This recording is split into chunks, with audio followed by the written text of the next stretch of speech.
本当？見えないでしょ？どこにいるのかな？見えないよ。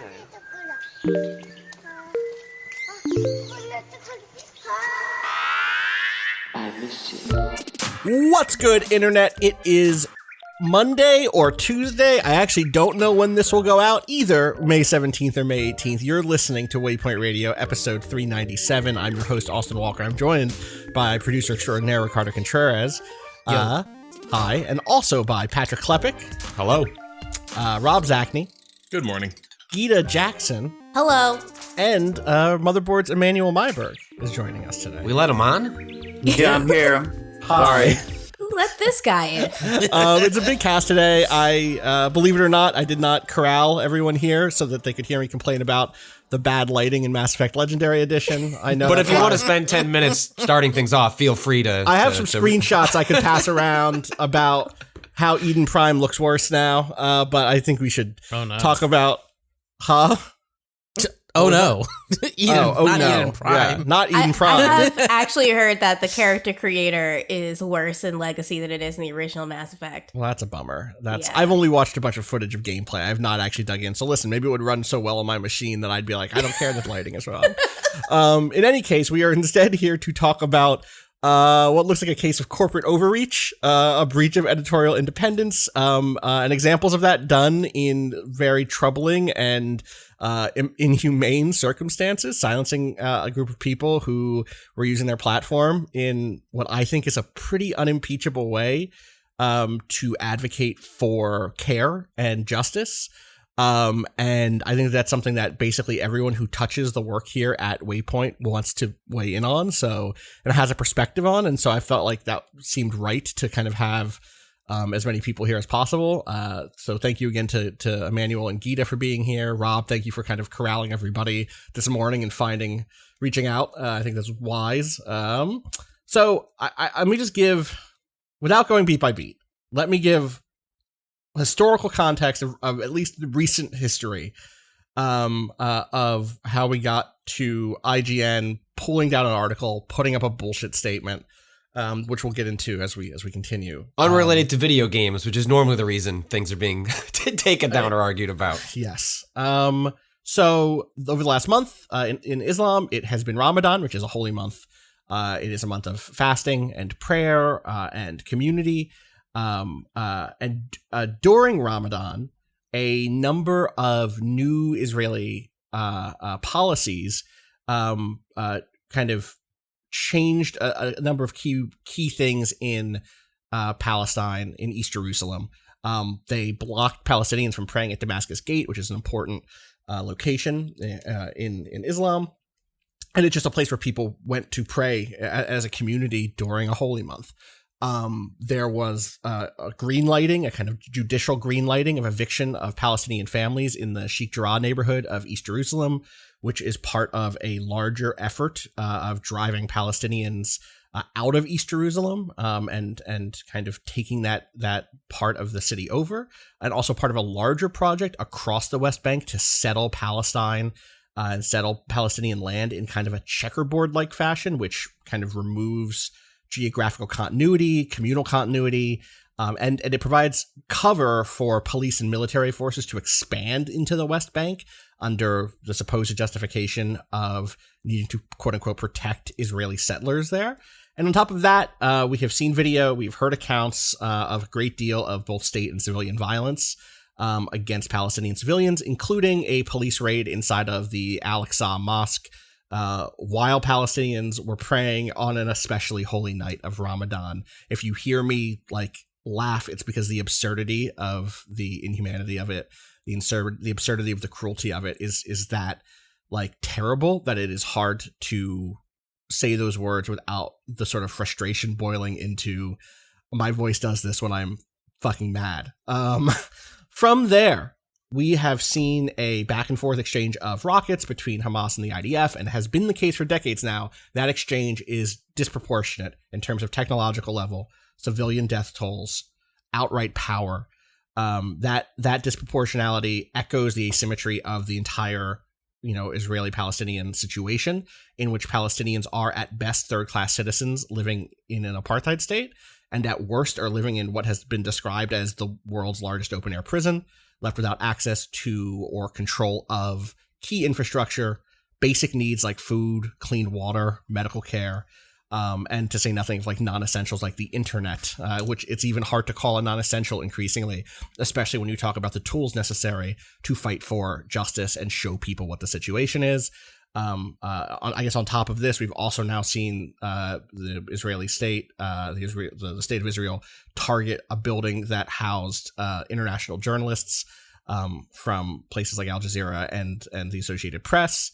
And unlike some past moments in this, unlike 2014 was probably the last big moment in the kind of situation. Not to say this isn't ongoing. Not to say that the settlement project in Israel is not already always a settlement project. It is settler colonialism. But the last big spike of violence like this, I think there was a different response. And I feel like there's been a shift kind of, especially in our corner of the world, to how this has been received. We've seen more people speaking up and more people calling a spade, seeing apartheid conditions and calling them that, and responding in a way that's like, how do we help? And I think from there is kind of how we can start to draw the line. Patrick, can you help connect that situation to why we are talking about this on a video game podcast today, outside of, again, voicing solidarity with people everywhere who suffer under oppression and injustice? But how did this end up not becoming a video game? How is one small part of the quilt of this story now about IGN and Game Informer? Yeah, I mean, I think there is a direct connection between, on Friday, an outlet like Kotaku, publishing an article in which they, call for folks to pretty sort of, not both sidesy, but like pretty plain language, about with a bunch of Palestinian charities that is, I think, connected to, a lot of the reaction in games press and like larger like world about like Black Lives Matter. And I think there's a movement from there to this, and folks wanting to use their platforms to speak to issues that mean a lot to both their audience and to their employees. And anyway, so like the nuts and bolts of what happens is on Friday, IGN writes an article in which they have these charity links. They also make I think, in some ways, a bolder step of putting the Palestinian flag like in their graphics. I forget where it appeared. Was it like in the browser icon or like at the top of their page? But that's like a meaningful graphical change that I thought was pretty notable. As Rob points out, in the header. And the reason I speak with some question is because all of this stuff has since been taken down. And so, drawing somewhat from memory and web archive over the course of this. And so this goes up on IGN. It was, follows in response from a number of folks involved in games, both in press and game development, sort of like asking for folks with large platforms to take a position, to do something in response to the escalation that was occurring in front of our eyes. And, I think it was really a call to big platforms like IGN and places like that, if not necessarily named. And that, on Saturday, Game Informer followed with a piece that was very similar. GameSpot put up a piece as well that was very similar, all in the tone of like, hey, look what's happening to the Palestinians. Here's a link to a bunch of charities. The language of which, differs a bit between the three articles, but all kind of like in the same direction. Then sort of on Friday evening, I believe, is when IGN Israel, which I think also for the first time, a lot of people realized there was an IGN Israel. And what you should know is that there are like IGN insert all over the world. It's like a huge part of how the company makes money is by having all these different like affiliate contracts that operate under the IGN umbrella. And they've had different ones like this in the past, but like that's a huge, like there's an IGN Brazil, like it's all over the place. And they put up on their Instagram and then on their Facebook page a statement that said, "Dear readers, we too were amazed to discover this morning a misleading and confusing donation campaign found on the American website, IGN. It is important for us to emphasize that we condemn this action and did not take part in it or were aware of it. This is not our way. We at IGN Israel support the state of Israel, obviously, and support IDF soldiers who do everything to keep us all in these tough days. We work in every way possible to remove this misleading and offensive content from the American edition, which does not represent our views. And then not too long after, about a day later, the tweet disappeared from IGN's website. The article disappeared from IGN's website. The graphic disappeared from the header. There was no statement explaining what was going on. It wasn't like the article went blank or actually here's a bunch of other cherries for Israel. It was just like it was just removed. And then the Game Informer one also went down without any sort of public comment. And I think, it was online this weekend less than probably everyone else because of my kids. But the sense I've gotten since catching up and talking to folks is that also there wasn't a lot of commentary from the staff of those sites as well, which certainly creates a sense of a chilling atmosphere of like what happened here, what management step in to say, to do, what is going to be are there going to be career, fallouts as a result of this? And then at the ripe old time of roughly 2 a.m, depending on which time zone you want to pick, IGN put out a statement in which they. Now I'm pulling it up. The I'm not going to read the on this one is the important thing, really. Yeah, 1:21 in the morning. I'm not going to read the whole thing. If you go to IGN's official Twitter account, you can read the entire thing. But I'll at least read from the start, which is across IGN, our hearts are heavy as we follow the events in Israel, Palestine, and across the region. Our first thought is always for the broader IGN community, our employees, readers, and partners, and for our hopes for their safety and well-being. We have a track record of supporting humanitarian efforts and charities across the globe. In the instance of our recent post regarding how to help civilians in the Israel-Palestinian conflict, our philanthropic instincts to help those in need was not in line with our intent of trying to show support for all people impacted by tragic events. By highlighting only one population, the post mistakenly left I'm doing some emphasis here, left the impression that we were politically aligned with one side. This was not our intention, and we sincerely regret the error. There's been there was no indication publicly, and I can say this confidently, having done enough reporting at this point on what has happened here. This was not written by the staff of IGN. Exactly who wrote this. Yeah, the IGN staff didn't say that their first concern was for partners, was for advertisers. Right. Something I really want to point out, especially here, is that the editor-in-chief of IGN is Tina Amini. Tina Amini is a Persian woman. And that's all I have to say. I don't think Tina Amini's concerns here are with the advertisers. I think Tina Amini, who's a really good person and a strong leader, she empowered her staff to make a decisive, statement in support of a cause, and as watched it just blow up in her fucking face. It fucking sucks for her. Yeah, I can't speak to Tina specifically, but in terms of them putting a pin on where we're at on this is Game Informer hasn't put it back up. GameSpot's remarkably, I just kept waiting for it to go down. It didn't. It's still up. And IGN hasn't put the article up, so that's kind of where we're at now. And you're saying you are confident saying that this is a management thing. This is reported.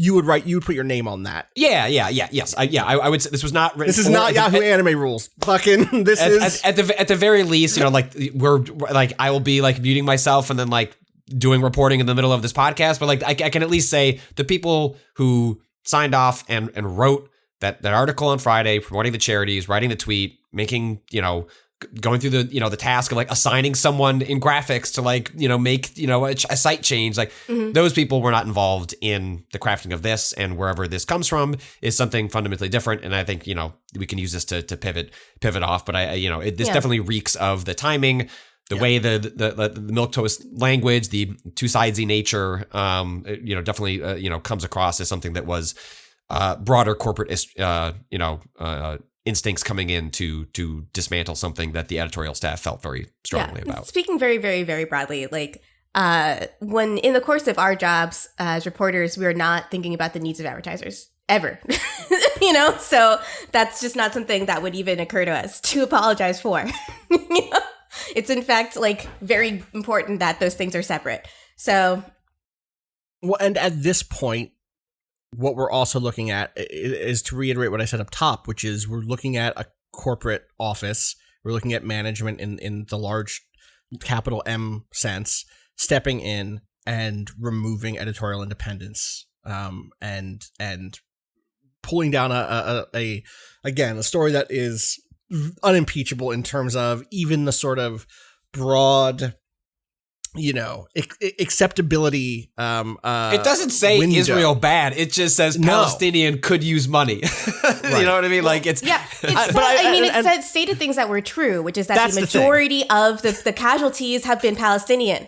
Like that's exactly it. And the charities that they were pointing to were specific. Like they were not controversial charities. It was like Doctors Without Borders. This is mainstream stuff. That's the thing, is the charities were incredibly mainstream and vetted and widely accepted as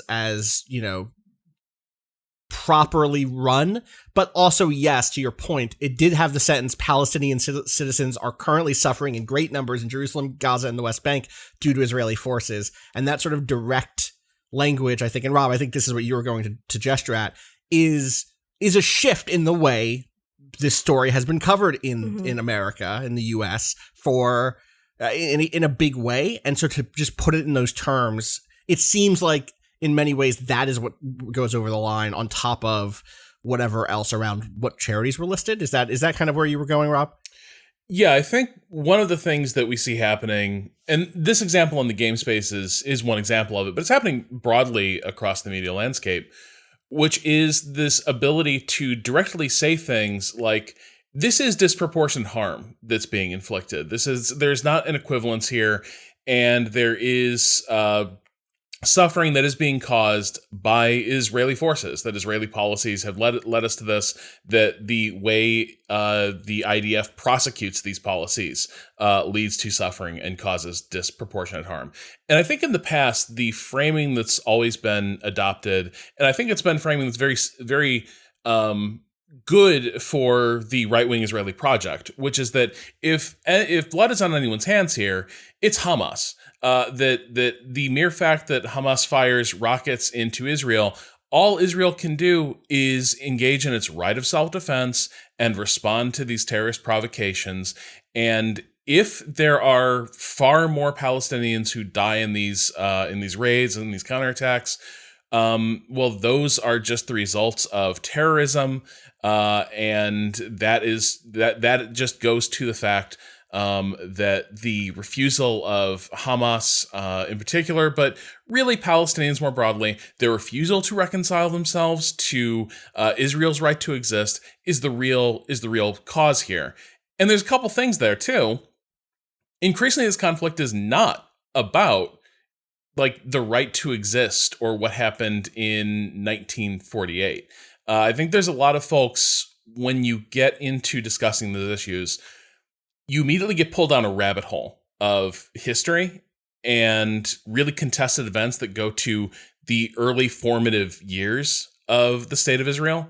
But in the current context, this stuff, I would say, is maybe less important than it used to be, because increasingly what this is about is daily degradations and violence being inflicted on Palestinians and the ongoing prosecution of a Israeli settler project that is like dispossessing people of their homes and basically forcing them to live under military occupation where previously they did not. Yeah. Emanuel, you've written about Israel and Palestine before in the context of video games. I saw your Last of Us 2 piece going around this weekend, but I think more importantly than just raw expertise, you also have the expertise of like having lived in Israel. And I'm curious, as you see this stuff kind of happen over the last couple of weeks, and especially this past week, how you see it weigh against kind of the past moments that this has kind of boiled up into the mass consciousness and the conversation. Yeah. So I've been getting some really nice notes about this story I wrote about The Last of Us last year that Rob encouraged me to write, and he edited. And it's a good piece. It's thank really, you. really, really good. encouraged. There were like multiple meetings where the end of it would be Rob going, I'm going to go cyberbully Emanuel into writing that piece again. Well, hold on. Until we finally get it out The of him. question every day is just, in what way am I cyberbullying Emanuel? So that's just... I'm trying to cyberbully Emanuel to talk about why he loves it so much when everyone's mic turns on at the end of a Warzone match. So, like, we're all trying to cyberbully him into something. Yeah. So yeah, I'm glad I was bullied into writing it, and I say this especially because it's like people have been tweeting it and saying nice things about it, and that makes me feel good. But also, the student emailed me, and he's in games, and he said that the piece helped him explain how he feels about this problem to his friend, and that just like humbles and overwhelms me. That like my words can be useful to anyone in that way, and the piece feels almost like it anticipated the current discourse about the conflict, in the sense that but by using terms like cycles of violence, we imply that there is symmetry between the two sides that are fighting. And there isn't. I'm not going to quote myself, but the section that everyone keeps sending to me or posting to Twitter is the one in which I explain that describing the problem this way benefits the side that is actually more powerful because it's able to survive the status quo. So you have it is true that we're locked into this problem. It's like this conflict that never ends, but it is survivable for one side and it is not survivable for the other side. And that's kind of what I wanted to discuss in the story, and what I think is expressed in The Last of Us, which was kind of is the brainchild of an Israeli game developer. Can I like slightly go on a tangent and tell a story? Please. I'm ready. Absolutely. So I'm consumed by this stuff when it happens and it's in the news, and I've been consumed by it this weekend, and I've really thinking about what I want to say, just as a personally and somebody who works at this company and is a manager and who is Israeli, and the people I work with know this, and it's like, on the one hand, I want people to know that like I'm here to enable people to say what they want to say, and nothing you say will offend me, and I'm here to do the reporting that this company has always done and has done in Gaza and has done in the West Bank. And I encourage everyone to like look at Vice's coverage, years-long coverage of this issue, and on Motherboard as well. So that's the first thing I want to say. And then I want to let me tell you a story. Yes, Okay. please. So when we were teenagers, when I was growing up in Israel, like many teenagers, all we would do is like find places to like smoke cigarettes and smoke weed and drink like away from like the eyes of adults. And the best place to do that was on top of these bomb shelters. Every public park in Israel has a bomb shelter, and it's a great place to smoke weed or drink because nobody can see you up there and you can see everyone. So you can see if the cops are coming, or you can see if adults are coming. And Hell yeah. so it just like we would just hang out there all the time. And one time we were 14 and I was hanging out there with my friend, and it just like we're smoking cigarettes and we're talking, and somehow we got to talk about the conflict. And it's like, I don't remember the details of the conversation, but basically there was probably like a suicide bombing or something in Tel Aviv, because it's like back when that happened more frequently. And I think his question was like, well, I don't even know what they want from us, right? It's like, we can't do anything about this because I don't even know what they want. And I said something like, well, they want what they had. They want what was taken from them. And he was like, what are you talking about? And I was like, well, it's like, it's just like the parts of Jerusalem where they lived. It's like the town where we lived before it had a Hebrew name. It had a name in Arabic. And he was like, what are you talking about? And I was like, yeah. And he was like, I don't know. I've never heard this before. And I was like, how can you not know this? And we like talked over and over about this problem. And I remember we went home and I talked to my dad, who was a big hippie lefty person. And I was like, Dad, tell him, you know what I mean? And it's just like, my dad told him and we pulled out the books and like, he was like, yeah, Emmanuel knows what he's talking about. This is true. It's like the city that we're in. Like this is its Arab name. And this didn't convince the person at the time. And we kept talking about it and talking about it. And the way I remember it is like, this is a close friend. We talk frequently. And one day he calls me and he went from completely rejecting my side of the argument, the side that says Israel, as the more powerful player here, has the ability and the need to make this right and I don't want to get into the details of what that looks like exactly, right? Because like that part is deep and complicated. Is it a right of return? Is it like a one-state solution? Is it a two-state solution? It's just like, but it's like the ball is in our court to make it right. And so he rejected it. And one day he calls me and he's like, I set up a meeting between us and this organization, this socialist organization called Mavak Sotsialisti. It's a socialist struggle is the name of this organization. And it is a socialist Jewish and Arab organization that is like, it's a coalition of workers that are against the occupation under the logic of like capitalism is doing it to us. So it's like this person that was completely unaware of the history and was completely rejected the idea that Israel has done anything wrong, kind of leapfrogged me and went like, and he was like, hey man, we're 14, but we're joining the Communist Party. And we met with this, we met with these people. We met with like these 40-year-old leaders of this organization. And we met with them several times and we just sat in these coffee houses and talked to them. And eventually they gave us like the party newspaper and I sold the party newspaper at my school in junior high. And it was just kind of this amazing thing that happened where it's like I radicalized him and then he radicalized me. I just... That's really beautiful, man. I want to share this story because I know there are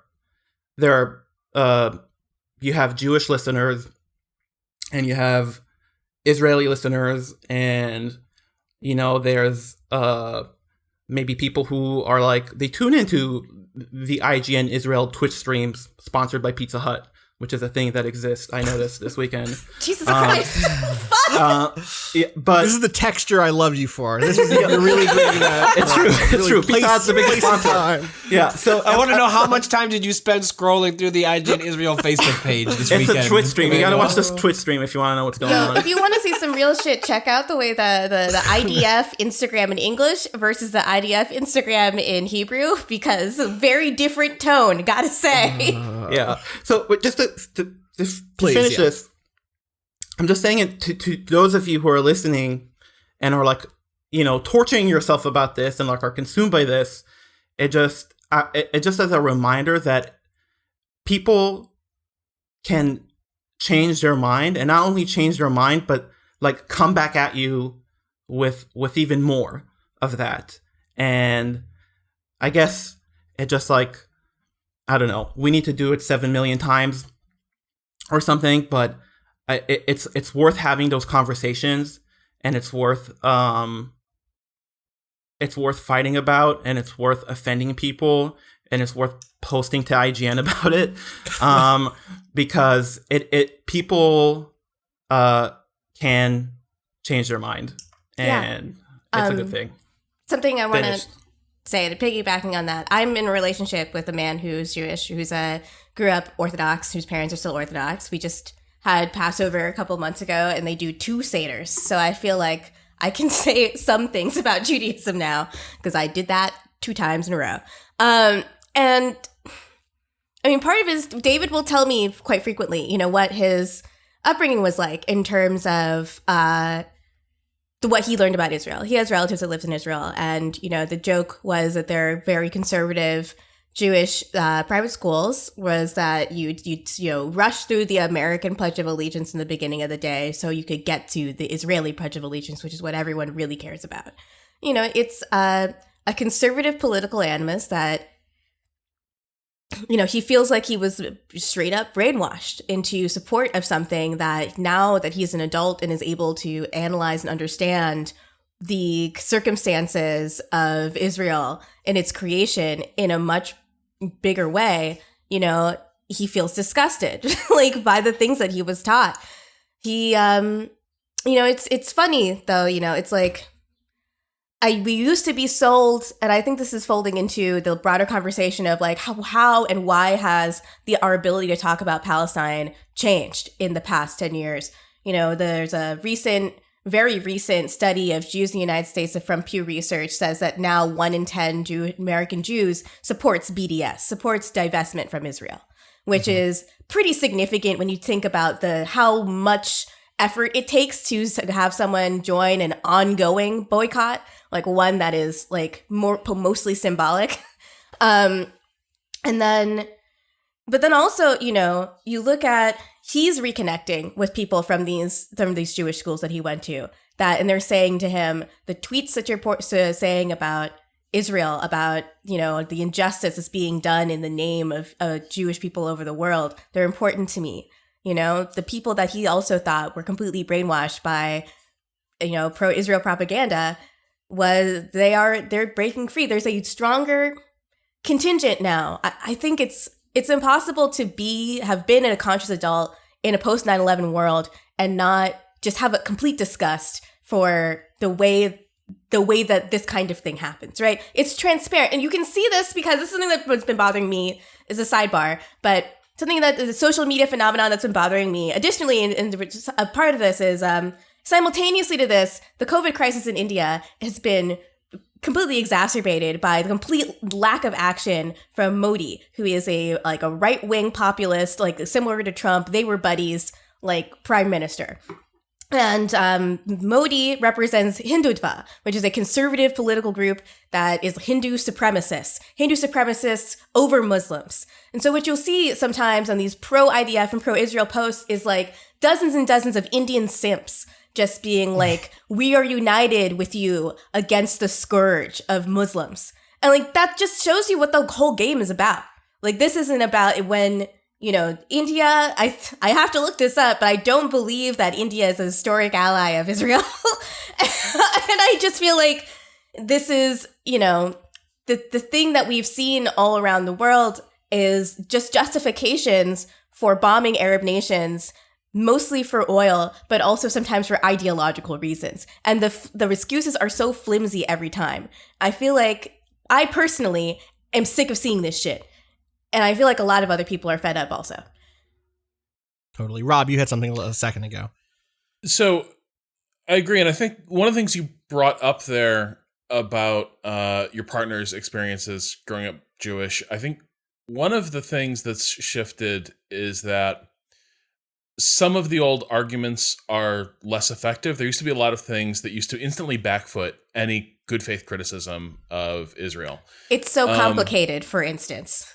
Yeah, and to that, like, I remember when one of my best friends went on her birthright trip, and in every respect, she was and is a very liberal, progressive person, like one of the most moral people I've ever met. But when she came back from birthright, can you explain really quick? Can you just say what birthright is for people who don't know that term? Yes. So, like, it is a custom and tradition in American Judaism since the formation of Israel to after a bar bat mitzvah, as part of the coming of age of an American Jew, you go to Israel on your birthright trip. and you connect your Judaism with the state of Israel. It's an explicitly propagandistic and political endeavor, but was such a core part of American Judaism that it was one of those things that kind of passed without comment. Like, it didn't register to me that it was weird at all until my pal comes back from Birthright, and she, like, I can't remember what I asked, but I basically asked about, like, hey, it seems like Palestinians have a lot of legitimate grievances and are being repressed. And she kind of blows up at me at this point. She's like, don't even talk to me about the Palestinians. You don't understand, like, all the history.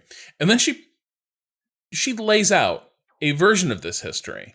The time I was like, I don't think this sounds weird, but, like, hey, you just went there and like, you're more tuned into this stuff than I did.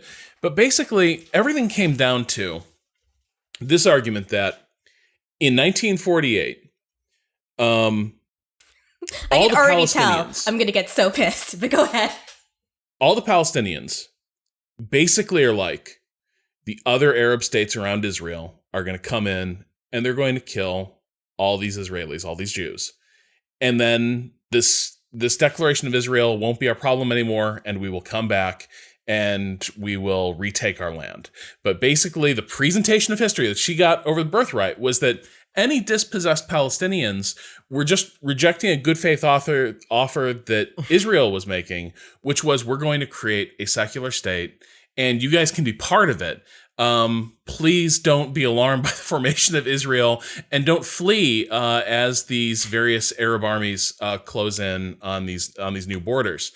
And the Palestinians, in this act of, like, collective like dastardliness, like, basically bail out of the way to clear the way to Israel so that Arab armies could, and you'll hear this phrase a lot, drive them into the sea.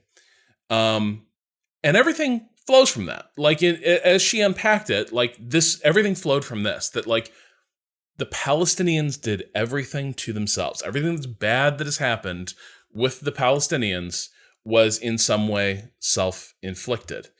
And I think when issues around this, when the Palestinian conflict would have these flare-ups, you'd often have these devices deployed where it's like, well, why is it complicated? And you will enter this chaff cloud of bits of history around the, like, negotiations around who Palestine belongs to. So you'll hear about 1947, 1948. You will hear about the 1967 borders. Have you often heard that Palestine doesn't exist? I hear that argument a lot. Yeah. Oh, yeah. Yeah. Just complete erasure, too. Yeah. That there was never a nation called Palestine, that those people were Jordanians. Right. And, you know? and so one of the things that I think has changed is that for a long time, I think you had a lot of people, and certainly, like, a lot of, like, American Jewish people happily carrying that water, and you would have more people, like, joining in that, like, rhetorical effort to cloud and muddy what's happening. But things do change, and facts on the ground do change, and your reaction to them changes. And I think for a long time, like, you would have everything framed in terms of this, we just got to figure out what to do with those 1967 borders and all the territory that was seized in the Six-Day War. You get wrapped up in these specifics, and it clouds you from the fundamental injustice, which is that people were living there and they were displaced. Well, and the injustice has also compounded and changed. Yeah. Like, the nature of Israeli occupation has changed a lot in the last 20 years that suddenly makes a lot of those arguments less satisfying. I think the dominant vision of this conflict right now is probably going to be the pictures of Iron Dome interceptors going into the sky to get Hamas rockets. And you will see daily like Israeli public affairs posts talking about just how hard it is to live life under siege, just knowing that you're surrounded by enemies. But the thing is, unlike in the first two intifadas, to me at least, it feels like Israel is far more physically secure than it's ever been in my lifetime. Yeah. And rather than having that create space for compromise and create space for coexistence and like reaching some sort of equitable solution. And Emanuel, you led to this. That's complicated. That's very hard. But rather than any of those positive things coming out of this, instead, it's like just gasoline is being like poured on this repression. And that makes all these arguments feel a lot more moot and less satisfying than they were perhaps when we were hearing them 20 years ago. Totally. I think it's so interesting to see the shift in the response. I think partly it is what someone said earlier, which is that in the light of conversations around Black Lives Matter, and in North America conversations around police violence, the ways in which the state operates a total control of the ways in which stories are told about what's happening. There is a recognized playbook at work here, and I think so for a lot of folks who've become increasingly active in the last 5-6 years since Black Lives Matter, seeing those plays be called, seeing the control of, for instance, the press, seeing the ways in which the old canard of the IDF saying that they had to bomb such and such a place because somewhere buried within was a Hamas facility, even if it was apparently under the noses of trained investigative reporters, who themselves would be, by choosing to live there, putting themselves in harm's way, which would make no fucking sense. They're really acting like the BBC is going to share an office building with Johnny Hamas and just not know it. Like, of course they would know if it was there. Also, if they didn't know, why didn't you tell them? Right. And so the you see that familiar playbook, but I also just want to highlight that I think another thing we're seeing is something that can be hard to recognize in terms of a shift until a moment like this, which is different people have the microphone now. You can point to people in the industry, like Patrick said at the top, developers and journalists. I was very moved by a lot of what Timur Hussein from GameSpot has posted over the last few days, including a very direct chiding and call to action that walked that line between being like informative and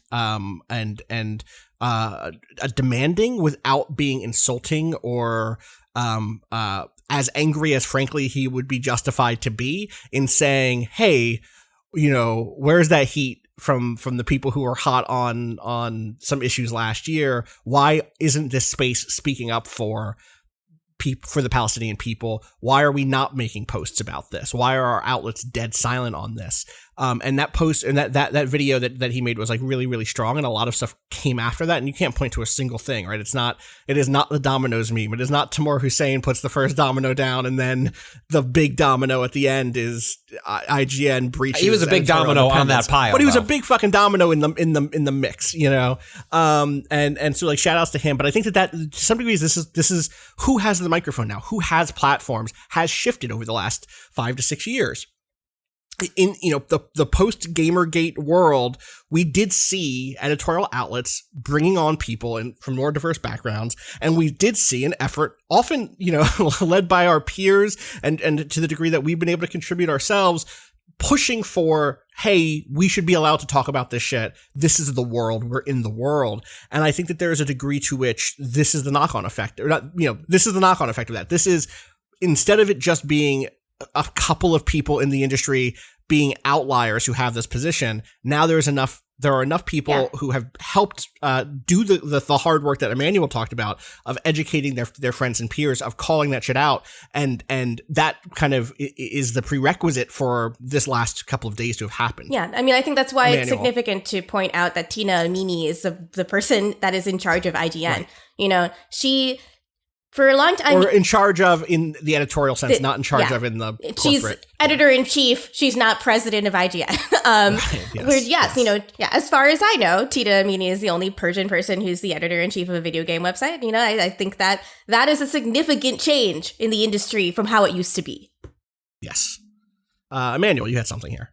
Yeah, I just, to come back to the point of education, I think if you look at something like the 1619 project and all the fighting around it, I think as an observer, sometimes you can look at that and you can say, oh, that is just like a culture war thing.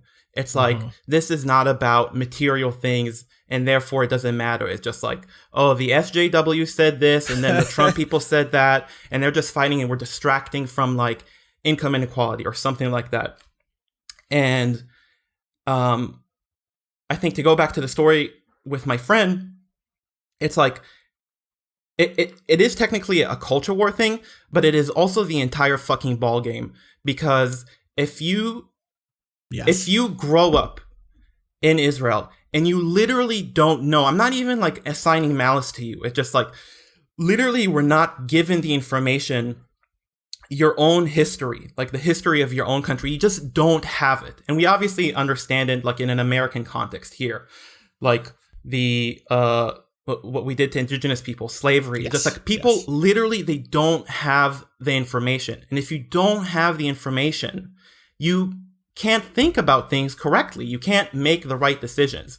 So it's really, it's not just talking, and it's not just culture war stuff, and it's not just like Twitter battles. It's like, I hate the tweets, okay? I also hate Twitter. I hate all of your tweets. They're all bad. But My tweets are good. Wow. Get Oh my outta God, here. you're all muted. But it just like, but it's like, it does really, really, really matter. It's really important. It's Yeah. not, Well, it's not just just- talking points. Yeah. And it's not just information, it's like historical grammar. I think something that's important to understand about the way we learn history is that it's not that different from the way we learn language. We learn a certain set of verbs. We understand subject and object. We understand how history unfolds according to the sort of schema. It's almost like diagramming a sentence is also how we end up diagramming history. And so if you learn the history of, if you're from the United States, like I am, you learn a certain model for history that is often about individuals. It's often, how many times have we rung this bell, right? Yeah. It's about individuals choosing things. So why was America colonized? Well, because individuals were being repressed and not being allowed to pursue their religious freedoms, and so they moved here, which is like such a terrible reduction of what happened and what happened to other people. This also obviously speaks to another thing that I think people have grown weary of and I've grown able to identify, which is the use literally of passive voice in the covering of the Palestinian occupation by Israel, which I've just slipped into. Israel's occupation of Palestine is what I should have said.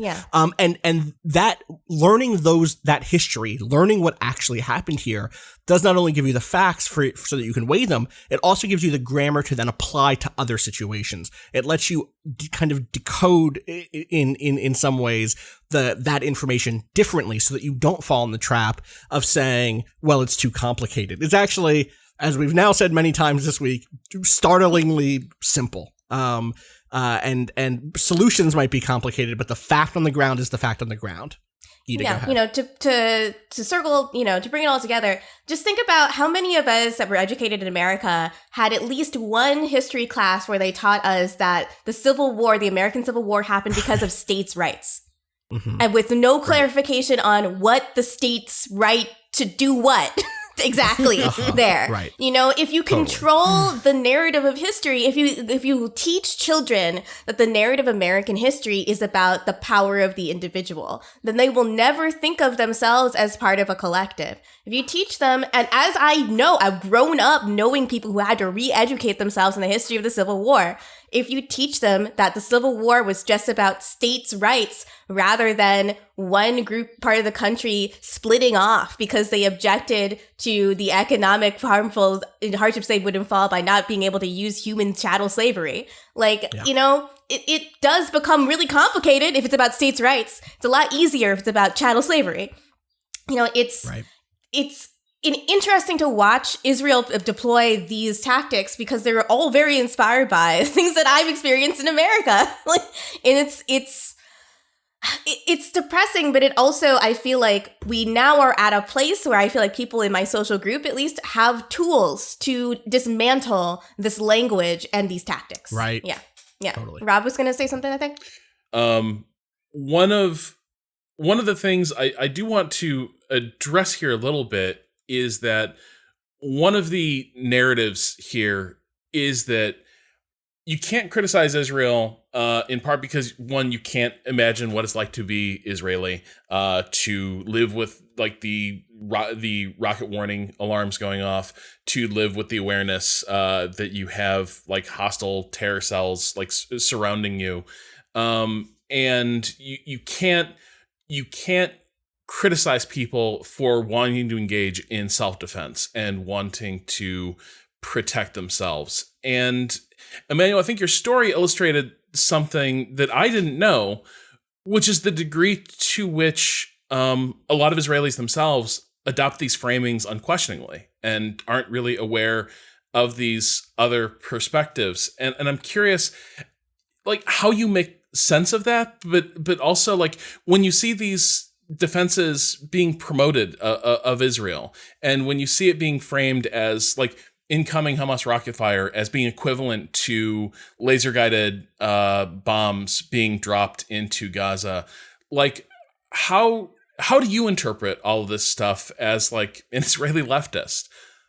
Well, I think the part that is compelling about that argument is that it's like it's hard to imagine other people's experience, right? It's like we all know this, and it's not nice to hide in a bomb shelter. it's not a good feeling. I've been in a bomb shelter. The sound of alarms and stuff. It's frightening and it's bad, and I don't want to like minimize that or tell people that it's like that. Oh, you're not really afraid or anything like that. But the thing that I've always said, and I think that you alluded to, Rob, is just like, well, the cruelty is in the name of security, right?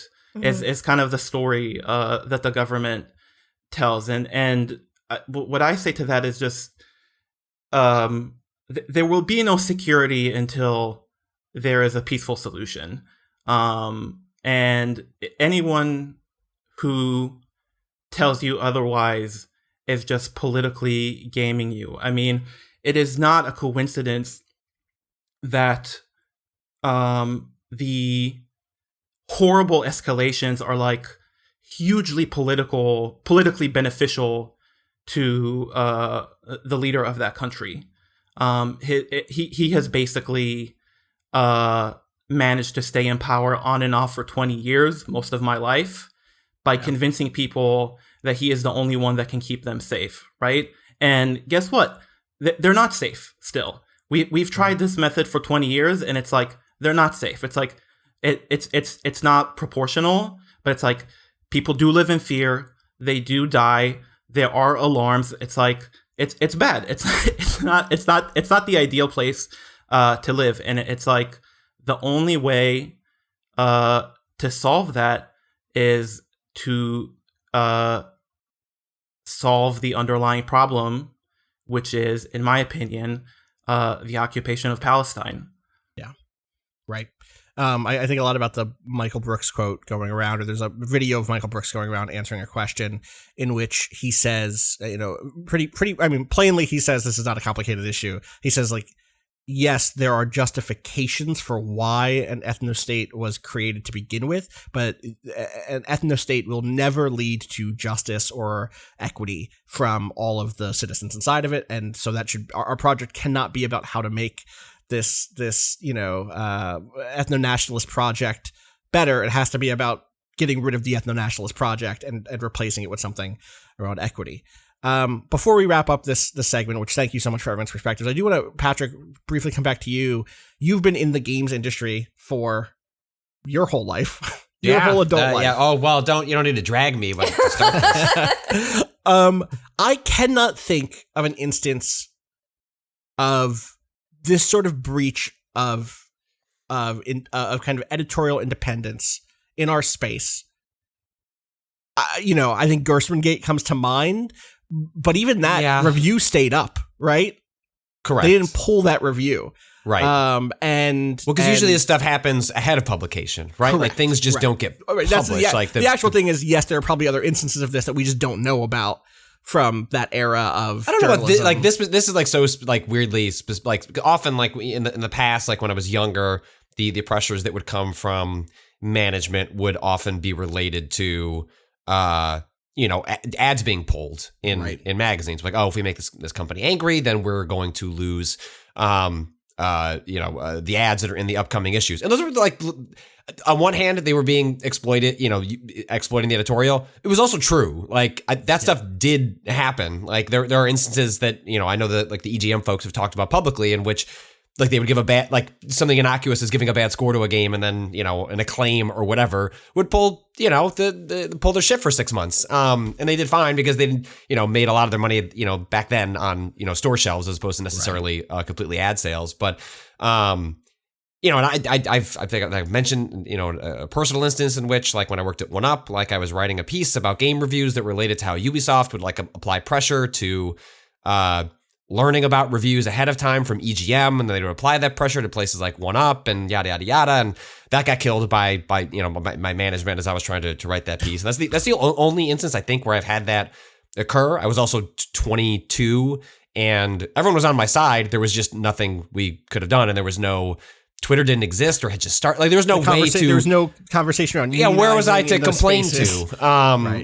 Everyone, editorially was like, yeah, that sucks. That shouldn't have happened. But that was just sort of the end of it, which isn't, even dragging my colleagues as much as like that's just, I think, goes to show where like things have shifted. Like, as much as, I sympathize with, Emanuel's hatred of Twitter. Like, I get it. I'm there too. Yeah. But even as I'm there, all day, every day, finding stories, but is I don't know that like this reaction happens without outlets like that, because that is where people go. Like the notion of subtweeting is a form of like creative expression by employees that cannot necessarily be like tamped down by the employers. And I can confirm specifically because while you guys have been all having like very interesting, insightful conversations about things that I cannot speak to, I've been reporting, like one of the things I can like pass on here is like, one of the things that I think we were, alluding to earlier was the lack of discussion by folks either involved or tangentially involved at places like IGN and Game Informer. Like, oh,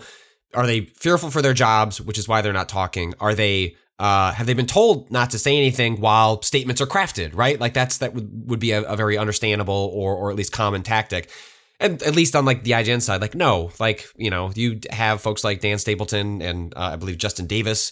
Just who's a director at I don't know what director means, but director, IGN, like Justin Davis, like essentially doing a tweet thread, just linking all the things that were in the article, in a series of tweets. And like that is in essence like a way that employees can push back on their employers when they are in situations like this. But to speak to your question specifically, like no, like this, I think I got a message from somebody over the weekend that just kind of casually observes games, isn't in the games press, isn't in game development. And their question was basically like, what the hell, like just happened here? And they meant that like in a lot of respects was like a bunch of games press just like published like pro Palestinian like charity articles. And then that shit got like, and I was like, well, I think, the arc of the games press turning left is long, and then it takes moments in which that is reflected and finds conflict points. And that started, with let's talk about identifying as a feminist, and then in some ways like ends with like a moment like this, which is like saying like I believe in feminism, which is like a thing that came like out of the early like pre-Gamergate, like the early feminist frequency, like a lot of like a light bulb turning on for dudes like myself and a lot of other people, and like trying to care about that stuff more often, like reaches a certain climax with this, which is not just older dudes in the industry like catching up,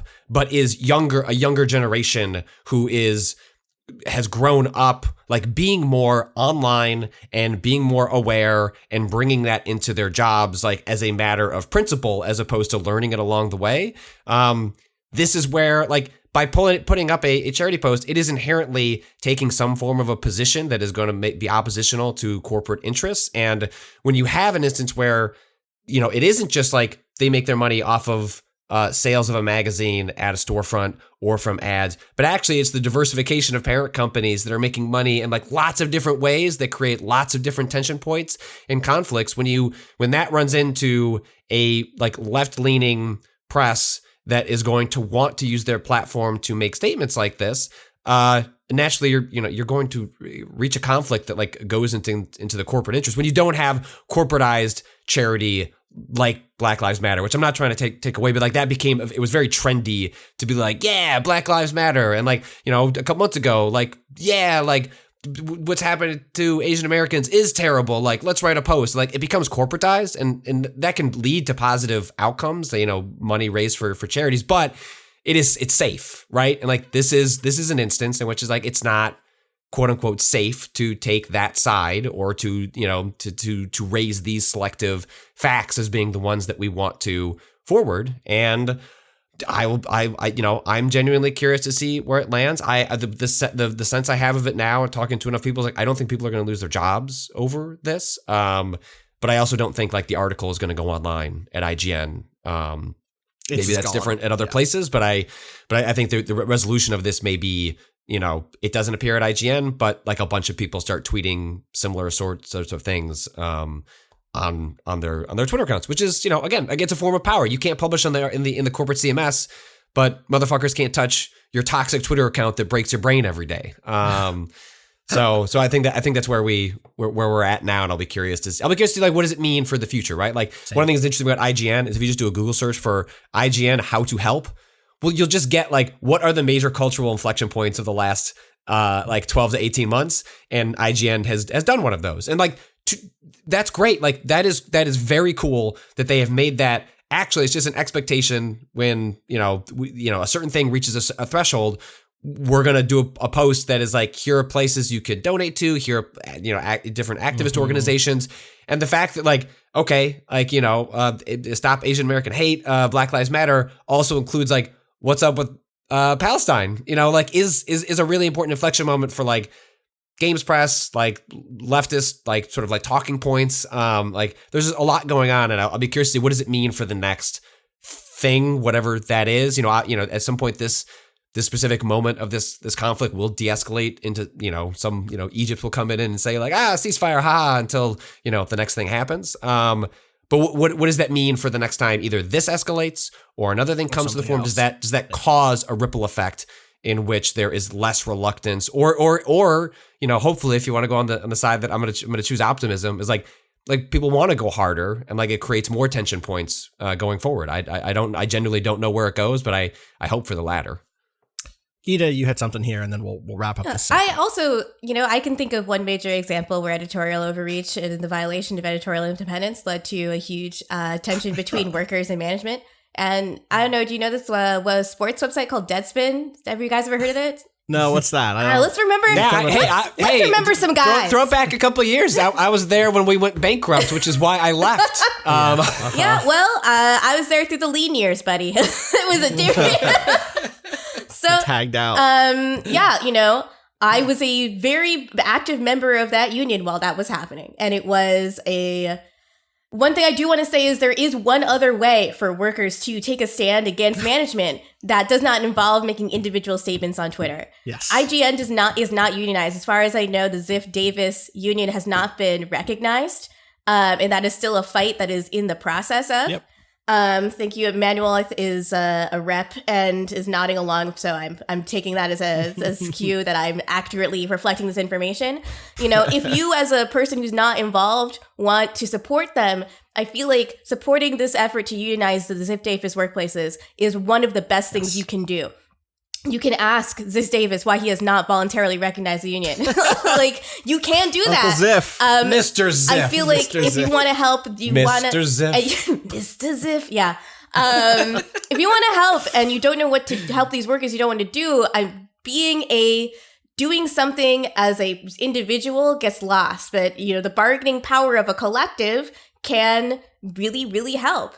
And in this case, you might want to take cues from whatever the worker, a body that represents these workers would be doing. I know that unionizations of media outlets, especially post Deadspin, if you're not familiar with what happened there, essentially, Daddy Spanfeller got mad and shit canned Barry. And then everyone else at Deadspin quit because they were really trying to direct editorial in a way that was completely inappropriate. Very, very short version. And now everyone's at Deflector. But it's Defector, but Deflector is a great fucking name. Did I cause you to spit take right there? I'm sorry. If we did Defector, but sci-fi Deflector would be a sick name. That'll be our. Yeah. Hey, Cado, take that part out of the podcast. Put that in the pile. That will be the name of our PR agency. Yeah. Yeah, that's Deflector, the PR agency. Fuck. Oh no!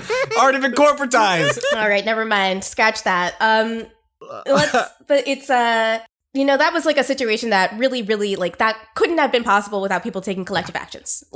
Totally, not 100%. actions as an individual, actions as a collective. And if we want to prevent things from happening like this in the future, if you work somewhere that can be unionized, like it's probably time to start thinking like even if you live in a shitty apartment building where you don't like your landlord, it's time to unionize. Like it's time to think about how you can leverage power as groups against really powerful individuals.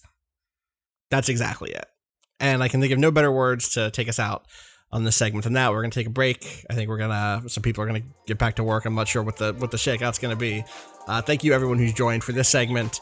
We'll be back in just a second.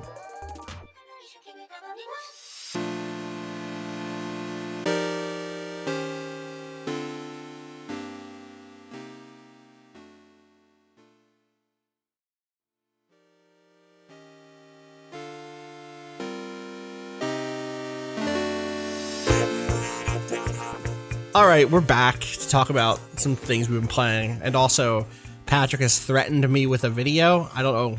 Oh, well, the threat is okay. All right, You said it wasn't a shit post. No, it's not. It's not. Okay. Wait. What kind of post is it then? This seems like a threat to me. I mean, it depends. Yeah, I mean, it's a threat of content. Right. You scared off Emanuel. He left the group. He saw that and was like, I'm out. All right, I'm 3, 2, 1 on this video. I'm hitting play. I gotta wait for this ad to... Oh, you have an ad. Okay. Okay, all right. Ready? 3, 2, 1, go. A fan project programmed by Jeremy Hay. I hear the Spelunky music playing. And it says a new way to play Spelunky. And I'm looking at a bunch of screens of Spelunky 2 as people are bouncing around with jetpacks. Yeah. Competitive online play. The screen is continuing to zoom out and more screens are being revealed. I hate this. Spelunky 2, it says. Oh, Spelunky 2 99, which is a great name. It's a very good name.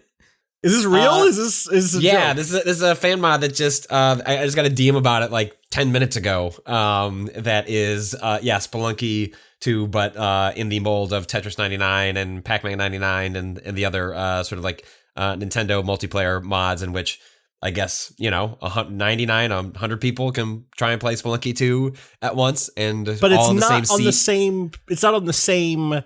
I'm assuming you're not all on the same map. Style. You're playing independently, but you are playing presumably the same seed.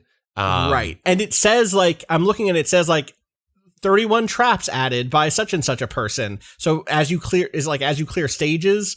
I don't know. Additional. These are great questions. I'm not sure how the the mechanics of like if you haven't played the 99 games, as you're like clearing spaces in Tetris or like chomping ghosts and Pac-Man, you can send the equivalent of garbage to the other ways to try and screw up their play. And so it sounds like this has something similar that could be. I'd play this. It could be This would be like a very fun thing to do with like get a bunch of people.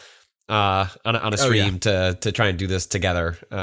Give you an excuse to finally go back and play some more Spelunky 2. Thank you for bringing this up. You're welcome. So video games. Now that we've had serious conversations, we could talk about video games a little bit at least with the time we have left. Gita, I know that I've seen you posting. Oh wow, Gita, I've seen you posting. You've seen where to begin?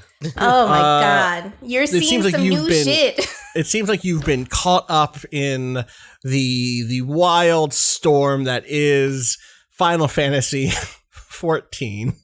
Truly, I just wanted to make my friends' shit posts make sense to me. That's a good reason to get into that. That might be the best reason. As somebody who's gotten into it and fallen out of it, that's the reason. Is like you want to just things should just make sense to you. Yeah, I don't know. I was caught. let me tell you a story, actually. Yes. Right now, my boyfriend is does freelance like recommendations for stuff that's just on different streaming platforms that's leaving soon. It's like service journalism for every time you've Googled a movie that's like looks like is a science fiction movie you've never heard of and has no reviews. Like he's the guy who watches them and it tells you what the movie's about. It's an incredible service. Sure. One time, the thing he was watching was Final Fantasy: The Spirits Within. And I'm not going to lie to you. Ever since I watched that movie again, which is not great, really weird how the CGI love interest looks exactly like Ben Affleck, but has the voice of Alec, what's his name? From 30 Rock. Baldwin? Alec Baldwin, yes. Oh, Alec weird. Baldwin. So it's Ben Affleck's face and Alec Baldwin's voice. I hate that. It's awful. I don't love that at I don't know. all. That sounds like a Reese's cup of just raw sexuality to me. I love you guys. But ever since I watched that, like, I've just been thinking about like Final Fantasy and all its different iterations. And I thought this was going to be like, okay, so this is the new lore wiki I read every night to go to sleep.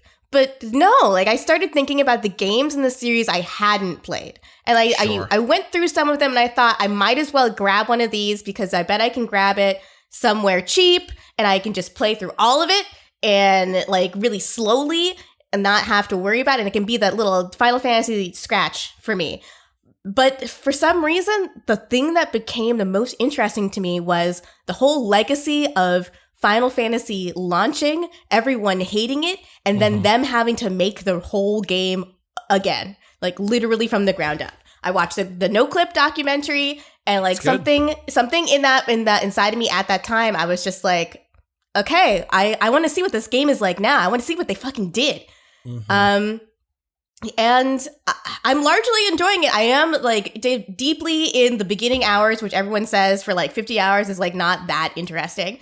It might be like 45 hours now. They cut a bunch from Realm Reborn 2.0 last year, and I've not played that content in the post cuts. So hopefully they cut and trimmed a lot of stuff for you. I'm really love for you to have a slight a briefer experience and all that build up than I did. I'm like so early on in the main story that a lot of my stuff is just a lot of what I do is just like do my job quest and then for a couple of levels and then just try to do the main quest storyline for a couple of levels every hour, like for an hour or two every night. It is like very easy to level in the early part of that game too. So it's going quickly. It's just, I know by the time I'm like, I don't know whether or not I should, because I can afford it, just get the token that speeds me through all of A Realm Reborn. Because I know really what it's just onboarding me for is like the basic mechanics of the game, the social mechanics, and I have a lot of friends who play this game and could onboard me quickly to that stuff as well.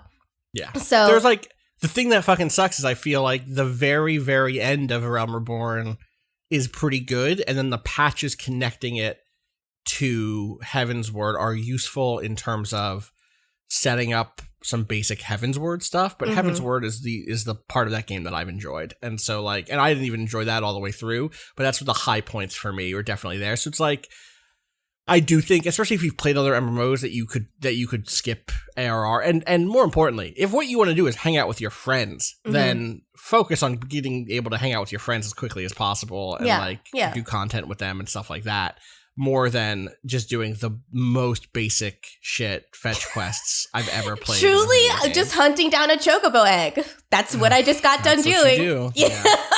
What class are you So playing? where do you get yourself a bunny boy? That's my Okay. question. So the other thing is that the fan fest 75 was this levels away, and right, the fan. Talk about the fan. I could fest. hear Cado's emerging from his crypt to talk about male Vieira. They're very hot. They're hot. They're just beautiful bunny twink boys. I love them. I want a bunny boy. So the fan fest was this weekend, and now that I'm finally up to speed on all the lore and what things mean in this game, I understood finally what happens to my timeline every time there's a Final Fantasy XV fan fest, which is that everyone I know loses their mind. And like there was a couple of really big things that happened this weekend. One of them being this race of bunny girls was added to the game. They're from Final Fantasy XI, the Viera. And in the lore of the Viera bunny girls, the male bunnies are very, very rare. So in 11, you never see a bunny boy. So people were hoping to see for the first time a bunny boy. And they were like, okay, so we got bunny girls and lion boys. No opposite gender for either of these races. Yeah, there are no women Hrothgar either, which is weird. That was weird. Also, But I don't know what the deal is with those, because I think that those did exist in the equivalent Final Fantasy whatever. yeah, You know? yeah. It's cowardice. It's cowardice. Yeah, they were yeah. being cowards. But they finally this weekend added bunny boys. I watched one of the most adorable reaction videos of this happening, where there's a bunch of people on stream watching it, and just like they clip the part where they did the male Viera reveal. And what the one guy in this group says is, "How is this possible?" It's like, I don't know. They modeled it. They did I think that's how it's possible to add a bunny boy to a video game. Anyone They can have do it. said that there will be a lore reason for why they're showing up. Yeah, because now. they're so rare. You They're can't. so rare. And we're Something's gonna clearly going to be change. overrun with bunny boys. I believe Yoshi P also explicitly said it's not because they've been reproducing like crazy. It's a different reason, which is very funny. That he was just like, "Let me get ahead of this. I want to get ahead of this." Is He's that like getting ahead of really- it though, or is that priming it? I think this, you know. No, Little you couldn't column have A. people developing headcanons where there was just a bunny boy baby boom, and like there was like you couldn't let people have. Well, you could. You could. But should you Bunny let boy people baby. have? Could. bunny boy baby boo. Baby, bunny boy, baby boom. Bunny boy, baby boom. Bunny boy, baby boom. Phew. Anyway, The other thing yeah. is like, so when I watched the No Clip documentary, I noted a couple of interesting things that Yoshida, who is the director of this game, said about his own workforce and how he approaches work as a leader. That I noted as sort of like, those are qualities that are good to have when you're working for people who are often encouraged to overwork and work to the point of exhaustion.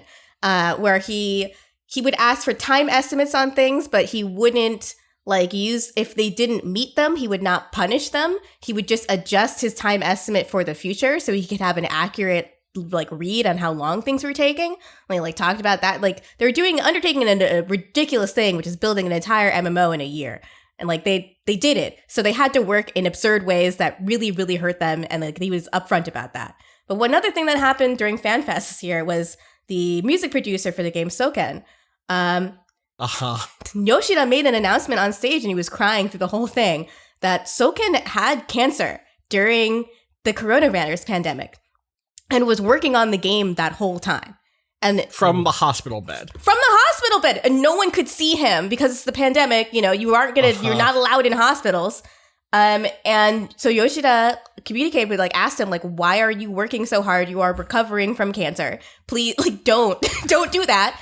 And Yoshida, Soken was like, well, the thing that's helping me through this recovery process is thinking about fans hearing this song, and it's giving me a reason to live through this. My dad had cancer a couple of years ago, and there's a couple of things he just found very difficult to give up because of that normalcy, was the thing that helped him through the really debilitating process of chemo. He would still go to the gym and not really even do anything, but just be around those people, because that's the only thing that could, chemo, it took a lot out of him. His hair turned white. He lost a lot of hair. He lost a ton of weight. He lost his sense of taste, which I think was the most depressing thing for him. He could only taste citrus for a long time. So he had, lemon was the only flavor that would enter his mouth.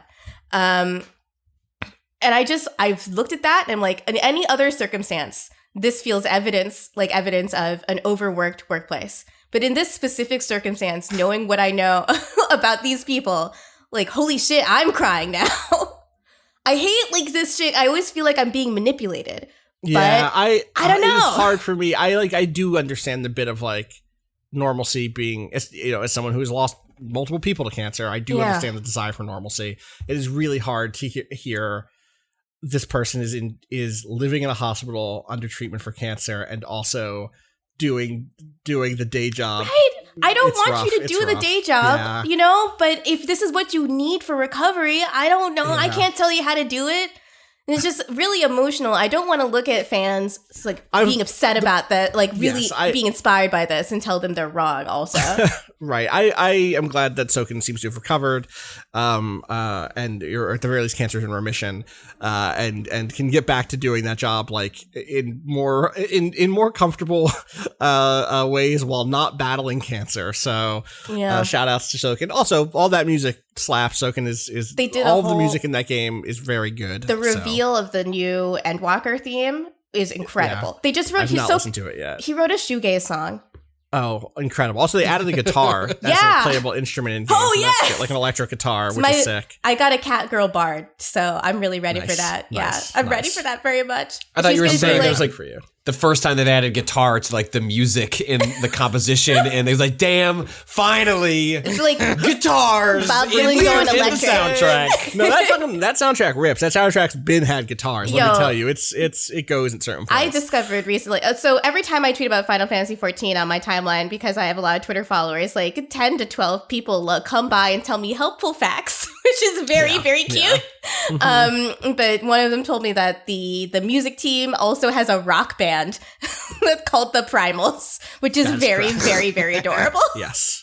So they normally play at, I mean, they may have played at FanFest. I'm not sure if they did or not this year. I've not followed it super closely. They did. I'll send you the thread of all of the performances. I'm still mad that both Vieira and the Hrothgar can't wear a lot of hats. I feel like it's a huge missed opportunity. Especially, just put the ears through the hats. Just put the ears through the hats. That's what anyone's asking for. You don't even have to do anything. Just let them clip. It'll be fine. I don't care if it clips. Yeah, please let it clip, in fact. There's a new class has a distinctive hat, and then they just showed it on the Vieira and the Hrothgar, and it's like, well, those are the two ones that can't wear this class's distinctive hat. Yeah, cool. Thanks. They added Reapers. They added like Bloodborne hunters, basically. I do like Death Reaper. DPS when I get there, melee. I know I'm going to be a Reaper. Cat girl Reaper. True. Cat girl Reaper. There you go. You're good. That's the thing is, like, I play a red mage, and my Hrothgar can't wear the distinctive big red mage hat. Like, what the fuck am I doing? That's the whole thing. Damn. I did hear they're adding female Hrothgar. I'm not sure. They are. They've said that. I saw some fan art predicting it. I think I hoped the fan art that I saw. If they make like big them lion ladies, skinny bitches, I'm gonna be upset. I'm out. Yeah, absolutely. No. Absolutely. I mean, this is the great thing about the Vieira boys is that they're extremely skinny and little compared to like the big giant Vieira bunny ladies who like could beat the shit out of any of us. Yeah, it's a good pairing. Wait, hold on. Are they doing like? Is this basically like the Vieira in this game? Basically that post about the tiny little male rabbit who is in love with his giant That is exactly right. Yes, exactly. That is exactly correct. Yes, I was thinking that meme has been going around this weekend. Like a lot of my boyfriend goes to shows and likes to start shit with people in the pit, and then when he's 5'7", and then when they try to start shit back, he's like, "Hey, it's my birthday. I'm a little birthday boy. I'm a birthday boy. I'm just a little birthday boy." That's male Vieira. That's male Vieira. Real quick, I do want to shout out another MMO that is trying to do the Realm Reborn thing, the 2.0. What if we fix our shit? Which is PSO2, Phantasy Star Online 2, New Genesis, New Genesis, I think. Which I would forgive anyone for not knowing what the fuck that is, because I think the messaging around it has been so weird. I think like last year, PSO2, their Sega released a trailer being like, PSO2, New Genesis. It's like we're doing some new shit. And even like, some of the trailers after that, I think didn't necessarily clarify it for a lot of people. And the name, I think, makes it really rough to understand what it is, because it sounds like an expansion to Phantasy Star Online 2. Phantasy Star Online 2 came out forever ago at this point. I want to say like 2012, somewhere in there. That's actually right, 2012, and has now been running for 9 years, and that game is very old and very bloated and is a different thing than it was at launch, and it's very hard to get into, which is a shame because it just came out in English last year. And the New Genesis beta happened this weekend, and I expected to load it up and like play what was basically still Phantasy Star Online 2, and instead it's a new game. They made a new game. They made a different game. It is, instead of being level based where you're on a spaceship and you go up to a counter and you say, I'm going to take this quest, and then you jump in a teleporter and load into a level. It is a big open world action RPG, where you like are doing double jumps and gliding like it's Zelda, like it's Breath of the Wild. and are, hitting certain fast, like loading or collecting fast travel points and going down your skill tree and doing little mini dungeons that give you skill points. And those mini dungeons are like shrines from Breath of the Wild also, but like a little more combat or platforming focused, I guess. Not as puzzly in my experience. And it's like, it looks really nice. It has that very PSO sheen. Like everything is very bright, like saturated colors, kind of, techno-organic blended enemies and science fantasy design. And I played a bunch of different classes and I had a good time with it. And that game's out in a month. And like, this has been totally slept on. Very few people I know have been like keeping up with it because it wasn't necessarily clear that it was going to be a new game that felt like an action RPG set in like Xenoblade Chronicles X's like big, that's the vibe. The vibe is huge distant mountain. It's you see that mountain, you can go to that mountain, and also the mountain is in the middle of like a big space fantasy jungle, and you're like doing magic gun attacks and shit. I'm having a really good time with it, and I'm pretty impressed with it. I mean, the beta is over now. But there's lots of footage out there. People can go look at that. And again, it's out in like sometime in June schedule. I bet that I wouldn't doubt that it slips, because there's no date yet and it's mid-May. But I just want to check in on that and let people know that seems pretty cool and people should go look up footage. I had this very weird experience of watching someone play it on Twitch. And then being like, yeah, I think I want to play this. Let me start downloading it. And then going to YouTube to like watch a class video, like, what are the various classes of this game? And hit play. And it was one of the voices I had randomly been watching on Twitch. Just like the same voice and he like a very distinct voice. You know what I mean? And it was like, oh, wait, what? I just heard, So there's clearly an already established community who must have like played the Japanese beta of it and was ready to go, with some good videos and stuff. So I don't know. People should check that out when it drops. That game seems like it's going to be good. Anyone else want to shout out anything they've been playing? Speaking of action RPGs, Patrick, briefly, I saw you talk about Remnant. I'm a Remnant now. You're a Remnant now. Are you enjoying it? Yeah. No, I like the PS5 version dropped? Is that what happened? Yeah, they put out a next-gen update, which I actually don't... I was switching between the performance and resolution modes. Nothing changed. It was just always in the performance mode, which is fine, because I tend to end up playing in performance mode versions anyway. But, yeah, this is a game that, Remnant from the Ashes, because the other one's like something else before the Ashes, right? Like the prequel game. Chronos something. Yeah, Ashes. Anyway, it was a game that came out with 2019. Ashes, I know you were a lot of people were like, hey, you like Souls games. What about like a Souls game with a gun? That seems all right. So you had not played it at all at that point. No. Okay. For whatever reason, just kind of like kept slipping off the docket, and then they added it to Game Pass, and they added the next gen update, and I was like, I've been under the weather for the last week and change, and I like to play like Resident Evil 8 with like my full attention late at night, and I was always falling asleep by 9:30, so it just wasn't really happening, and so I was looking for something else to kind of putz around with, and yeah, like the short version is like, yeah, it seems, I do wish I was probably playing this co-op. It's totally fine solo. Have you done any bosses yet? Because that's where you're gonna really want co-op, I think. Yeah, so I've played I don't know, there was like this boss where like I had to mash up, like there were like these statues, and then I would hit them and they would appear briefly. The Shroud, I want to say that's like okay. Yeah. Mm-hmm. Did that one, and then I did well, I guess it wasn't really a boss. It was the one where the mother root or something like that. That's sort of a boss, though. It's like a horde. It's just an endurance. You're just at like a bunch of enemies coming in. So I'm trying to get past it. I know that you have mentioned that the first area of the game is awfully. You're there. You're like the next thing you do is the thing. Is like, I'm just like going through like the most generic, maybe New York City, but not post-apocalyptic. I mean, to the point that like it's actually like deeply humorous to look at the quote unquote environmental storytelling, which is like. They just don't even bother. Like, it's just, I went through a subway and there was a map and it was just like, museum, city hall, colored lines. And it's like, buddy. The one cool thing about that area for me is there's like the old dude in the plane, chassis. And if you should go back and talk to him until he runs out of shit. Okay, good. It became clear to me that like there's you in the area where you're nearing the end of like hanging out in pseudo tree filled New York is you find this like downed plane and you hear what sounds like a radio station, and then it kind of becomes clear that it's an older man kind of mumbling to himself, and you go over there and you talk to him, and he can sell you a couple of like generic like consumables, increase your stamina, yada yada. But there's also this option that says like, hey, do you want to listen to me tell you a story? Like, he's kind of positioned as your sort of generic NPC that's like excuse me, been around for a long time, seen a lot. But then he'll go on for maybe one or two lines, and he goes, you know what? You don't want to hear any of this shit from me anymore. Like you're on an adventure. Like go do your thing. And then you can hit a button that's like, no, actually, old man, I'd like to hear a little more of what you have to say. And then he has 2 more lines or 3 more lines. It's like a little bit of storytelling about his history here or like his family, yada yada. And then I became compelled, knowing that like writing in games is like a very labor intensive task. This stuff is all voiced.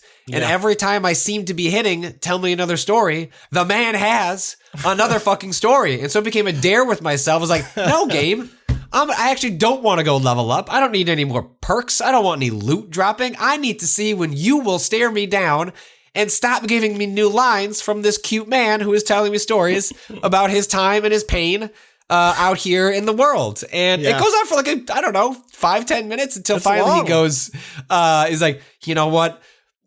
There's like really poignant, sad line at the end where he's like, I've been saving something for my son who went out into the wild, and I keep thinking he's going to come back, but actually the family are the people that you make along the way, and I should just kind of embrace that in the last years that I have. And the game treats it as though probably what you're supposed to do is like come back to this NPC a number of times, multiple times, and like get a little bit as you're coming to buy these consumables. And instead I've just spammed, like I've just like, done the work of like cheating my way to level up a relationship with this NPC. And he's like, rank up. Yeah. And he's like, actually we're family now. And I'm going to give you this family heirloom that is like a really good like item you can equip, it's a good like buff, a watch. Yeah. Like the thing is, if you have that with you, Patrick, there's a chance you'll get an event where you can come across his son. Oh, great. It might not happen because the way that the world is generated, basically, it does like the Diablo style thing of like, there are rooms that can generate and like events that you can have, but also any particular run doesn't guarantee that you'll get them all. Do you know what I mean? Right. But if you meet them and you have that event or you have that item, that event can go differently, which is really cool. That's cool. So yeah, you're right at the point at which the world opens up a little bit and you get kind of the weird Quake sci-fi space pyramid shit. So good. Get ready.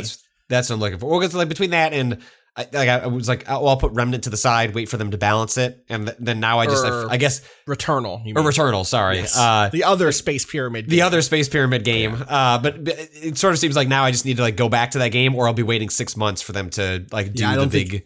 I don't think we're gonna get a big patch for a while in that game. Yeah, I mean they did an interview. One of the designers did an interview over at Axios, I think, and like they said like, hey, you're working on stuff.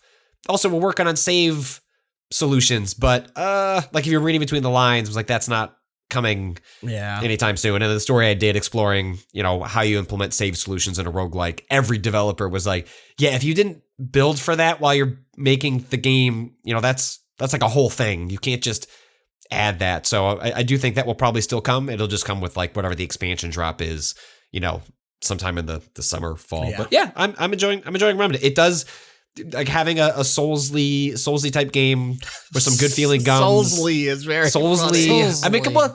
I don't know that it's weird because like I know a lot of people made the Souls comparison, but I don't know. It feels way more just like an action RPG than it does. I mean, it has stamina. I mean, I get where people are stamina, coming from and it has. that. I mean, right. The whole thing there is like, what if you applied that stuff to a third? Like, contrast it with something like Gears of War, which like does not. You're not juggling as much moment to moment. Yeah, no, you know that's what I mean? definitely true. And actually, the thing that I find effortlessly charming about the game is that I believe this is was it Gunfire Games, I believe is the studio that made this. Like, they are one of the spin-offs of the Darksiders team. Correct. And this game feels like it gives me all the same vibes I got when I played and fell in love with the first Darksiders game, which is a studio that said, hey, I really like a style of this game. What if we kind of put our own spin on it and set it in the apocalypse? And Remnant from the Ashes is like, hey, I really like those Souls games. What if we put our spin on it, which is guns, and set it in the apocalypse? And it has, it just feels, the moment I made that mental connection playing it, I was like, oh, like this really does feel like the same philosophy applied to a Souls adjacent game, and all the positive. I really like that first Darksiders game. I don't like much of what came after that, but it has that same sort of vibe. So I'm enjoying it, and I'll have to. I guess I'm playing on the wrong platform. I'm playing on Xbox, so everyone else is. All my friends are playing on PlayStation. I think you played on PC, didn't you? I played on PC. Yeah. Yeah, there's no crossplay, so I'm gonna have to invoke the community to help me out if I get stuck on some bosses. Yeah. Rob, you look like you were also playing something you wanna shout out? Oh, I decided this weekend I would get into The Evil Within 2. Yes, I saw this. Like right as I went to bed. Right as I went, quite literally, I watched a movie with my wife. We're crawling into bed, hoping our baby is not going to wake up with an ear infection. And I see this tweet as I'm brushing my teeth, and I say, yes, Rob is playing Evil Within 2, which is not on Game Pass, right? You had to seek this out elsewhere. You spend money on this game. Yeah, well, I did and I didn't. I picked it up at some point on Steam. Oh, the dream. An indeterminate period of time ago. That was a gift that past Rob bought for future Rob right there.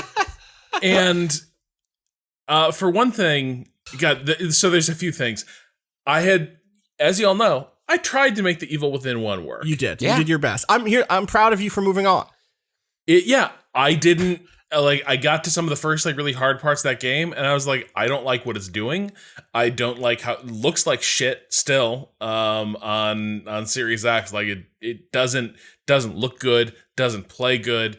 It's like there's some compelling stuff about it, but it was not fun. So I was like, I'm done. But I always kind of wondered, and I know Patrick had been like, dude, you do not need to care about Evil Within 1 to get to the goodness that... Move on. I was unprepared for the caution to the wind opening of Evil Within 2, where literally, as far as they're concerned, you might as well be a new character. Like somebody walks into a bar, peels you out of a booth, and is like, we need you to go into the ether, the stem. Don't worry about it. Who gives a shit? Yeah. Point is, The Matrix. Yeah. And you go there and he's like, this better not be like Beacon. And they're like, don't worry, it won't be like Beacon. And that's it. That's all. Beacon's the mental health hospital where there's the setting for horror in the first game. None of that matters. They completely run it through the shutter. Nobody cares. And now what you're in is, you're just in Eldritch Matrix. But here's the thing that I was not prepared for. How much it is Control, but the slider of scares is tuned really up, and the comedy is tuned down, and the emphasis on this is more about a slower, more vulnerable type of combat, whereas Control is superhero. It's a lot of stealth, and the stealth is really good and satisfying, and sneaking up and just a dude in the skull in that game is just endlessly good. Yeah, and it's critical because some of those enemies, if you do not do the stealth damage to start to soften them up, they will just consume your ammo, bringing them down. Like the knife girls, who are very scary. Not quite they remind me a bit of the witch in Left 4 Dead, but yeah, they will. If you don't get the stealth hit on them. Ones. I had to look it up. I was like, who? And then yes. Uh-huh. Can you link? Yeah, 1 second. Yeah. You keep talking, Rob. Yeah. Yeah, they are they will absorb the stealth damage, and then they will come and just we'll just go ham on you with this huge knife they're carrying. And they will kill you in a couple hits if you don't control distance and everything. And yeah, creeping up on those things is so scary. Because the thing the game also does really well is the enemies do have predictable patterns, but they don't feel predictable. Like in a lot of their motion, their field of view swings beyond like the 90-degree arcs. And so you will have these windows you have to hit to sneak up on them, and you can predict them. But even after you've gotten used to it, creeping up on these enemies, I'm like, please don't turn around. Please don't turn around. Please, just keep wailing, sobbing at that, at the sky. Just let me come up behind you and shiv you in the skull. Because if you turn around, I can't handle it. But the fact that all this is being done in a nonlinear, like, open world or like a hub type design is also really cool, where it's like you'll be out in the world and you have the dynamism of just like, oh shit, do I hear something out there? Like, is there something like on the other side of this building? But then you also have the sense of, well, it's time to go into this building that's going to be really creepy and fucked up. And yeah, I'm just where the first game, nothing felt good. Everything in this game feels great. The combat layer in this, I mean, I did everything in Evil. Like, I'd be like through an area, I can see, all right, so that door is where I'm going.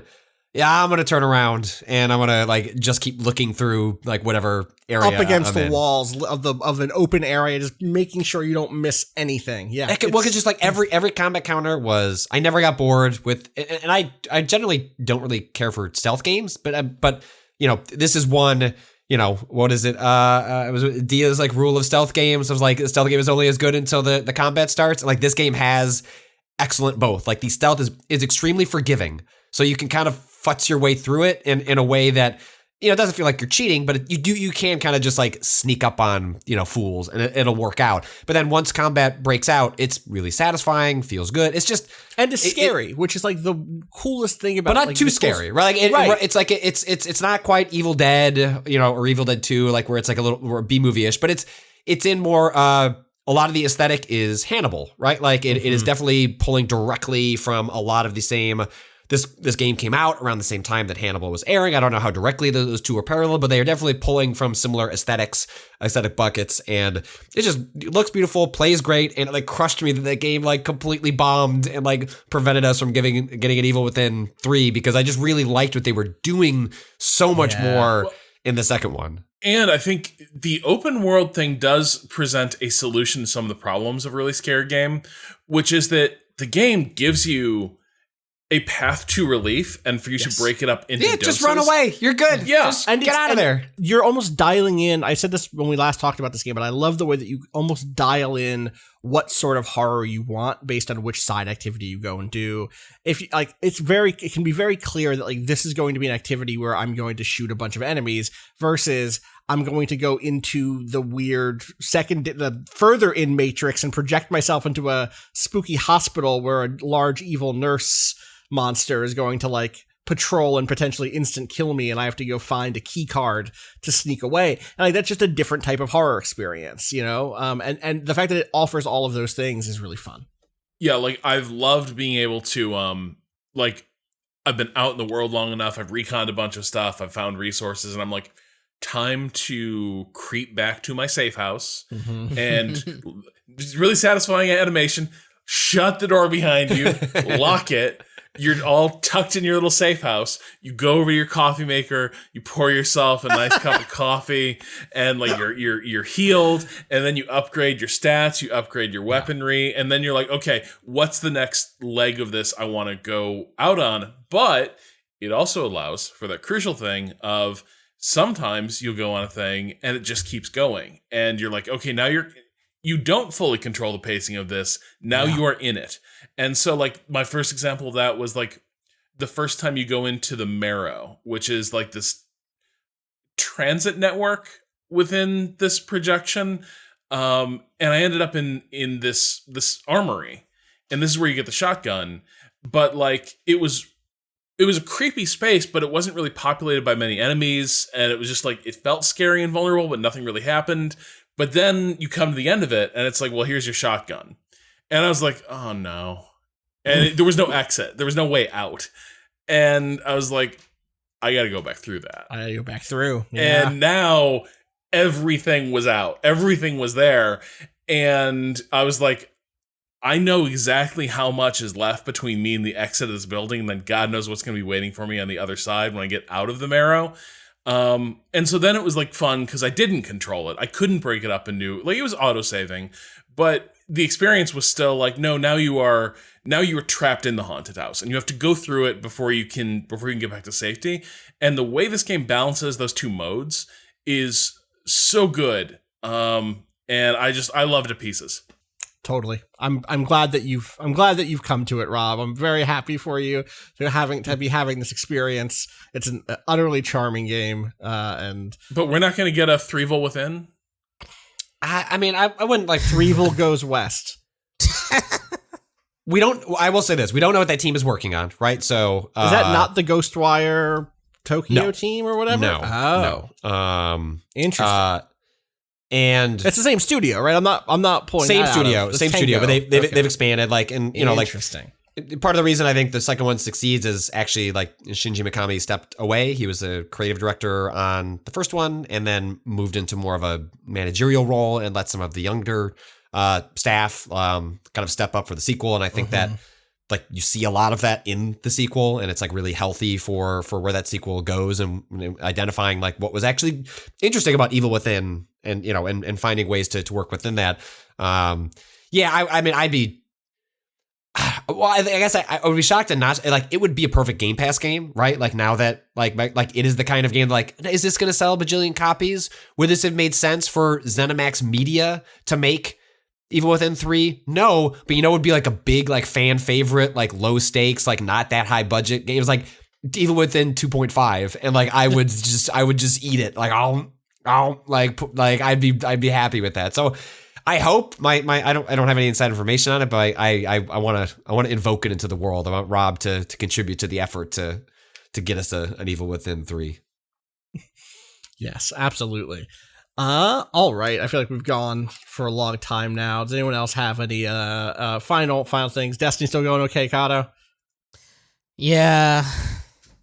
Oh, it sounds like it's going fine. Love to hear that. It's just mostly I'm in the grind right now because the new raid drops on Saturday. So, well, new raid, old raid. Meet the new raid, same as the old raid. Same as the old raid. This is Vault of Glass? Vault of Glass, which is the first Destiny raid from Destiny 1, and literally the reason I'm still playing Destiny. Because it's a good raid. I had all but dropped Destiny 1 when I saw the like world's first race and like saw what raids could be in that game. That's the only reason I kind of stayed, because that opening campaign was really fucking rough. But yeah, I'm very excited for that. I might stream it. I don't know. I might not even hit it on this weekend, which is unfortunate because the grind is harsh, and I was not prepared. But you know, we'll see. We'll see how hard I can hit those numbers. Get the numbers up into the right range. Gita, you've run Vault of Glass with Cado, right? Is this true? I haven't done Vault of Glass with Cado. How we did Vault of Glass with Cado? You're right. Y'all just did. No, we 2 stuff. Yeah. It was only the so I have Destiny not 2 run raids. Vault. I haven't opened up the account yet. I'm nervous about all the changes, even though Cado says they're all really good. The new stuff is fun. The transmog is bad, but everything else is good. So yeah, the transmog really did take the wind out of my sails a little bit. Whereas like it's just like it's so easy to be beautiful in this other game I'm playing now, right? Now it's going to be much harder to be beautiful in Destiny 2. Yeah. God. Well, okay. I feel like, again, I'm going to skip the question bucket because of how tired I am from having a long, intense conversation, and also because my login just stopped working on our Vice servers because I'm probably coming up on my like IT needs to reapprove me timeline. It's been 6 months. I feel like that's longer than normal. Oh yeah, that is longer than normal. That was a good long run. Yeah, exactly. In any case, thanks for joining us today, everyone. Always good to have a full cast. You can send your questions for future episodes into gaming@vice.com. Follow us on Twitter, twitter.com/waypoint, waypoint.vice.com. Follow me on Twitter at @Austin_Walker. Where can people find you, Gita? You can find me at XOXOGossipGita. Cado. At @A_Cado_appears. Rob. At Rob Zachney. And Patrick. At Patrick Klepek. we'll be back later this week with more stuff. Who knows what the week holds? Who could fucking say? So look forward to that. As always, thank you to Bowen for letting us use the track "Miss You" off the EP Pale Machine. Find out more about that at waypoint.zone/BOEN. And as always, fuck capitalism, and fuck settler colonialism, especially today too. Fuck all of it, honestly. Go home. Love and peace.